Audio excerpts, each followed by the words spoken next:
Well, anybody who loves GTA games and loves Rockstar's gaming setups will love GTA 3. And this is a very classic game. It came out, of course, before Vice City, but it was the first experiment from Rockstar in the open world gaming setup and that genre.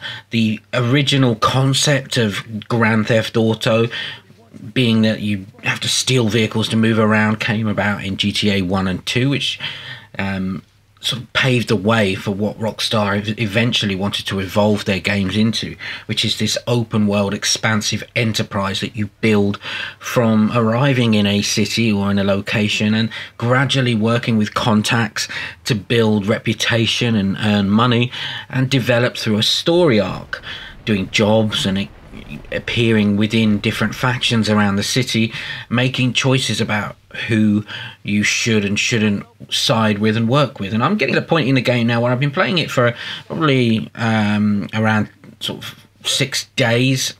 Not continuously, I just mean I've been into the game around 6 different times now, so 6 sort of gaming sessions, and I'm at that point where kind of finalizing my relationship with Salvetore. I've had a sit down with him. He's asked me to come and blow up this massive ship full of guards, obviously, but also rival operations. And he's promised me that I'll be a made man. And I'm not going to spoil anything for people who haven't played this game before and are not familiar with the story, but it doesn't quite work out in that way. And this, of course, brings about the first sort of change of direction for the character and the development of the game as the maps sort of open up a bit and give you a bit of freedom to experiment new areas. This, of course, is all based around New York City and the 5 boroughs, including New Jersey.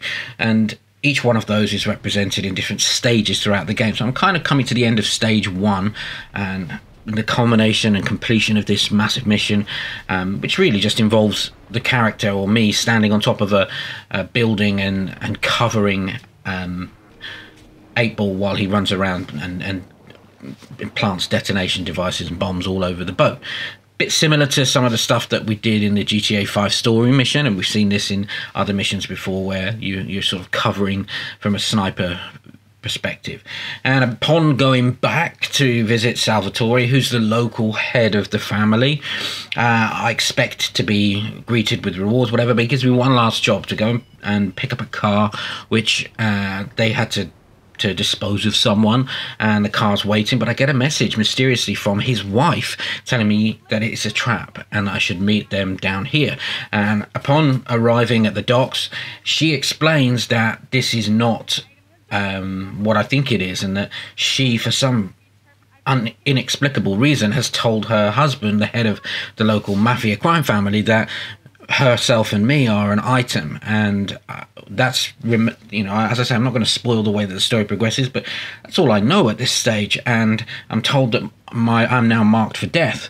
So we hop on a boat, and not surprisingly, as this is all supposed to be in New York and the 5 boroughs are not that far apart, we just sail across a small piece of ocean, which allows you to get to the island, which you can't access. And this, as I say, is the beginning of Chapter 2 in this game. So I'll be bringing that to you in the next and forthcoming videos.